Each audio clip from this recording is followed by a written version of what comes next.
Hi hello friends, welcome back to my channel. So நம்மளுடைய Tamil free test பேட்சில் 6th standard new book இருக்கு இல்லையா? So அதில் first டேர்மில் பார்ட் 1 வீடியோ கம்ப்ளீட் பண்ணிட்டோம். ஸோ இன்றைக்கி வந்து பார்ட் 2 வீடியோ தான் பார்க்க போகிறோம். ஸோ இந்த வீடியோவோட பார்த்தீங்கன்னா 6th ஸ்டாண்டர்ட் நியூ புக் வந்து கம்ப்ளீட் ஆயிடும். ஸோ இது முடிஞ்சோடனே குரூப்பில் உங்களுக்கு ஒரு டெஸ்ட் கொஸ்டின் பேப்பர் வந்து சென்ட் பண்ணுறேன். ஸோ அந்த கொஸ்டின் பேப்பரை வச்சு நீங்கள் என்ன பண்ணுங்கள், டெஸ்ட் அட்டன் பண்ணி பாருங்கள், ஓகேங்களா? ஸோ மறக்காமல் டிஸ்கிரிப்ஷனில் டெலிகிராம் சேனல் லிங்க் இருக்குது, ஜாயின் பண்ணிக்கோங்க. ஸோ இப்போ வாங்க டேரெக்டாக வீடியோக்குள்ளே போகலாம். ஸோ பார்ட் 1 வீடியோவில் 100 கொஸ்டின் வரைக்கும் பார்த்தோம், ஓகேங்களா? காணி நீளம் வேண்டும் பராசக்தி என்ற வரியை பாடியவர் வந்து பாரதியார். சித்தம் என்பதனுடைய பொருள் பார்த்திங்கன்னா உள்ளம். பாரதியாருடைய இயற்பெயர் சுப்பிரமணியம். பாரதி என்னும் பெயர் யாரால் வழங்கப்பட்டதுன்னா எட்டயபுர மன்னரால் தான் பாரதி அப்படிங்கிற ஒரு பெயர் வந்து வழங்கப்பட்டுச்சு. பாரதியாரின் நூல்கள் வந்து என்னென்ன அப்படின்னா பாஞ்சாலி சபதம், கண்ணன் பாட்டு, குயில் பாட்டு. பறவைகள் இடம்பெயர்தலே நம்ம என்ன சொல்லுவோம், வலசை போதல் அப்படின்னு அழைக்கப்படுது. எந்த வகை பறவைகள் வந்து வலசை போகும் அப்படின்னா பெரும்பாலும் நீர்வாழ் பறவைகள் தான் வந்து வலசை போகும். நிலவு, விண்மீன், புவியீர்ப்பு புலன், ஸோ இதன் அடிப்படையில் தான் வந்து பறவைகள் வந்து வலசை போகின்றன.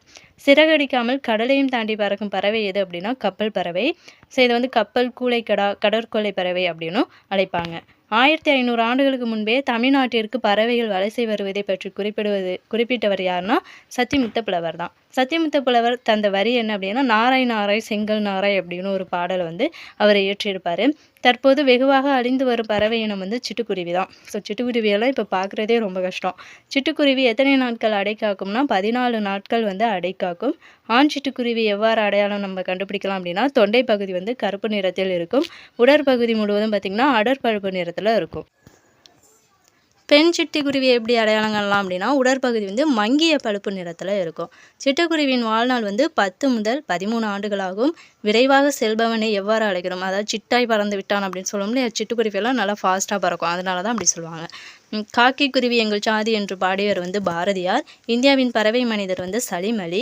சலீம் அலியின் வாழ்க்கை வரலாற்று நூலின் பெயர் என்ன, சிட்டுக்குருவியின் வீழ்ச்சி அப்படின்னு சொல்லுவாங்க, த ஃபால் ஆஃப் ஸ்பேரோ அப்படின்னு. உலகிலேயே நெடுந்தொலைவு பயணம் செய்யும் பறவை வந்து ஆர்டிகாலாம். உலக சிட்டுக்குருவி நாள் பார்த்திங்கன்னா மார்ச் 20.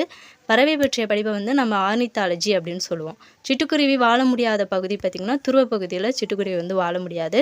கிழவனும் கடலும் என்ற நூலோட ஆசிரியர் வந்து எர்னஸ்ட் ஹெமிங்வே.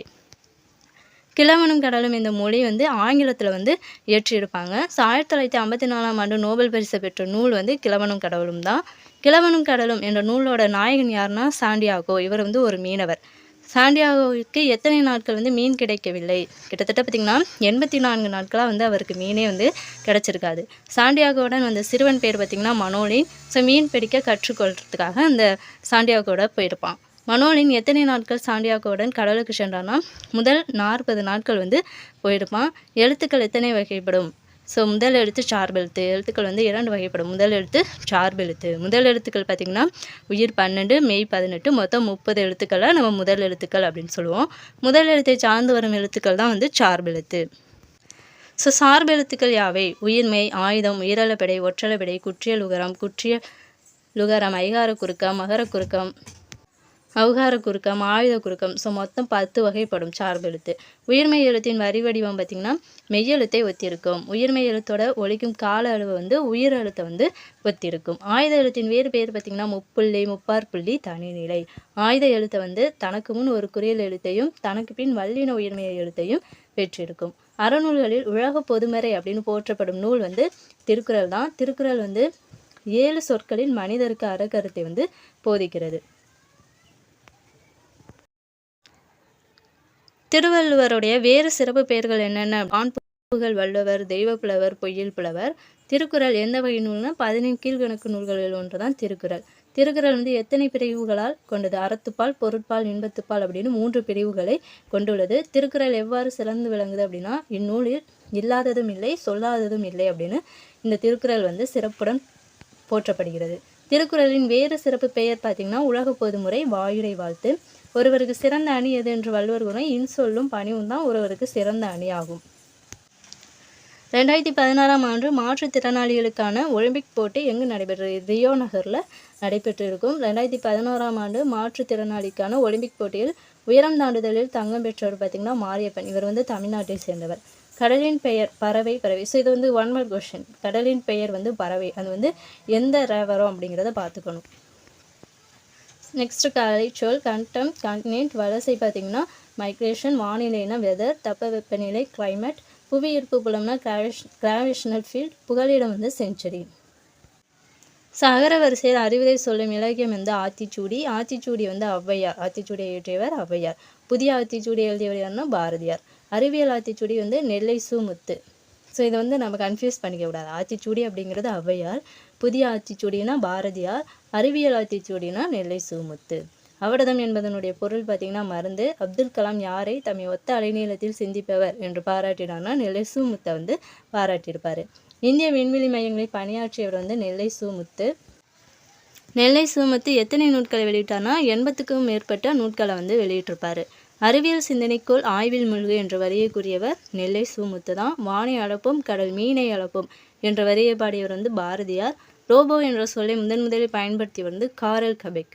காரல் கபெக் வந்து செக் நாட்டை சேர்ந்தவர். இவர் வந்து ஒரு நாடக ஆசிரியர். ரோபோ என்ற சொல்லுக்கு வந்து அடிமை அப்படிங்கிறது பொருள். எந்த ஆண்டு காரல் கபெக் வந்து நாடகத்தில் ரோபோ என்ற சொல்லை பயன்படுத்தினார்னா 1920ஆம் ஆண்டு. தானியங்கியின் செயலை எது கட்டுப்படுத்தும்? கணினி. தானியங்கிக்கு விளக்கம் தந்துள்ள கலை களஞ்சியம் வந்து பிரிட்டானிக்கா கலைக்களஞ்சியம். 1997ஆம் ஆண்டு உலக சதுரங்க வெற்றியாளர் கேரி காஸ்பரோவுடன் போட்டியிட்டவர் வந்து யார் அப்படின்னு பார்த்தீங்கன்னா IBM உருவாக்கிய டீப் ப்ளூ அப்படிங்கிற சூப்பர் கம்ப்யூட்டர் தான்.